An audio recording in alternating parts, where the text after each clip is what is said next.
WITSON. Your music on, charging your phone even. So yeah, as you can see, this is the Evo setup. Now it works in Evo, I'll say this is the Evo menu setup, should I say. So it's on a lot of the newer BMWs today, normally 17 or 18 plate onwards sort of thing. They will work in cars with the original touchscreen, as well as non-touchscreen systems. So just be mindful there that they won't actually be touchscreen in the MMI box side, which is the CarPlay Android Auto side, but they work fully in conjunction with the round command paddle in between the seats, just the iDrive command paddle, as I say. So what I'm going to do is switch over. All you need to do is hold down the media button, menu button, apologies, hold down the menu button, and this will take you into the aftermarket side. As you can see, I'm going to use the command paddle. I have preset Android Auto up on the Android phone just for the demonstration purposes, just to quicken things up. But as you can see, this is the home page of the MMI box. I'll just go through a little brief discussion on the MMI side, which is this home page here.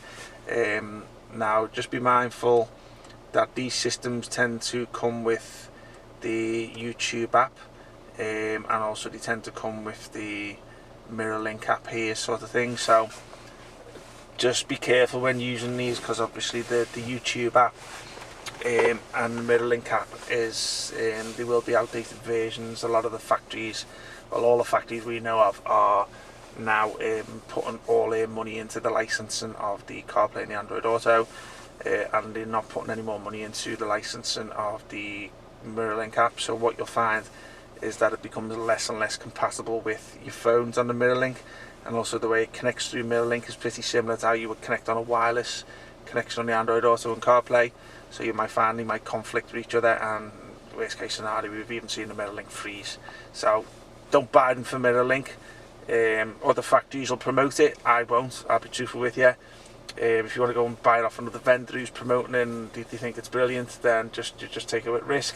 But as I say, I don't know any factories that basically have a good mirror link feature on there, so just don't buy them for that. Like, if you want the CarPlay, the Android Auto, great stuff. Same with the YouTube. YouTube tends to connect a similar way to your phone, a phone connection, as you would normally expect to use these.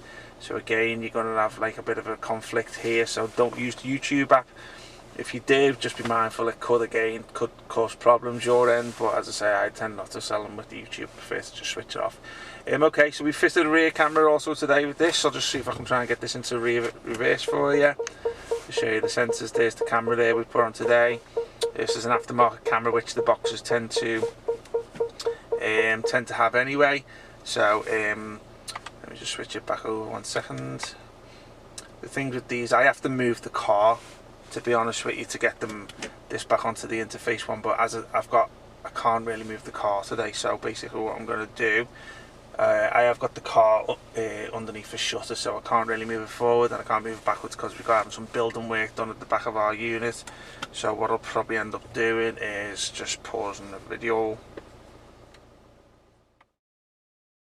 So guys, I've just managed to pull the car forward a little bit there, because as I say, once you put the rear camera on there, it's going to stay on the rear camera until you actually move the car forward. So obviously I'm back on the video now anyway. So as you can see, if I go onto this one here, which is all I said, just means it's already connected, select that, there you go, and you've got your Android Auto showing up.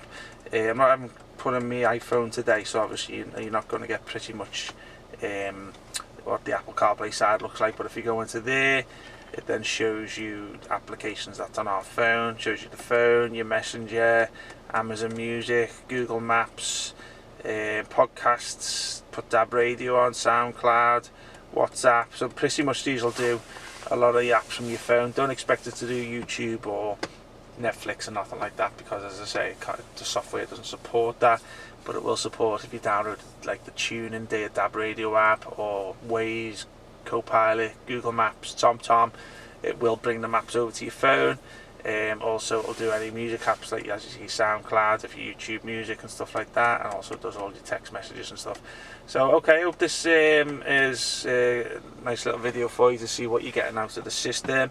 If you've got any questions, just get in touch with us. We'll leave all our contact details down below in the description, and also a link to the product if you want to go and have a little closer look with it. So thanks for watching, guys. And WITSON